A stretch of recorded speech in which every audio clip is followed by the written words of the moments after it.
పైన పోరాడిన వ్యక్తి మీ లోకేష్. మంగళగిరి వేదిక నేను పోరాడు దళితులు పొడిసింది ఇలా పీకింది ఇలా మీరు పేరు పెట్టిన ఈ విషయంలో నాకు చాలా క్లారిటీ. రెండో ప్రశ్న, అవుట్ సోర్సింగ్ ఉద్యోగాలు పర్మనెంట్ చేయాలనేది తరతరాలకు వస్తున్న కోరిక.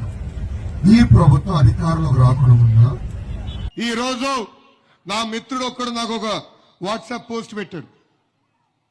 దాంట్లో నేను చూసా, ఈయన జగన్మోహన్ గారి భార్య భారతిరెడ్డి గారు నడిపించే సాక్షి పేపర్ ఆర్టికల్.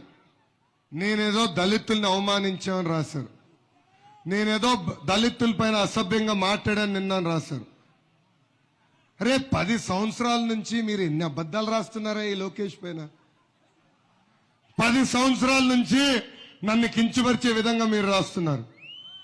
ఈ సభాముఖంగా భారతిరెడ్డి గారికి నేను ఒక ఛాలెంజ్ ఇస్తున్నా.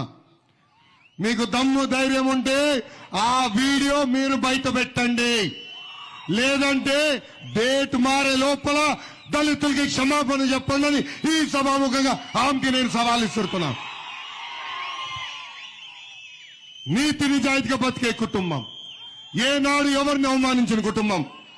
మా తాతగారు విశ్వవిఖ్యాత నడ సార్వభౌమ స్వర్గీయ నందమూరి తారక రామారావు గారి దగ్గర నుంచి మా తండ్రి గారు బాబు గారు వరకు మీ లోకేష్ ఏనాడు ఒక్కరిని కూడా కించపరిచే విధంగా మాట్లాడాల. అందుకే ఈ రోజు ఆ సాక్షి పేపర్ డైరెక్టర్ గా ఉన్న భారతిరెడ్డి గారికి ఏకంగా నేను సవాల్ ఇస్తున్నా. నిజంగానే బాధ కలుగుతుంది. దళితుల్ని చంపేది మీరు, సంక్షేమ కార్యక్రమాలు కట్ చేసేది మీరు. ఏకంగా ఆ వ్యక్తి అనంతబాబు అనే వ్యక్తిని ఇప్పటికీ ఎమ్మెల్సీగా తీయని మీరు నా గురించి మాట్లాడతారా?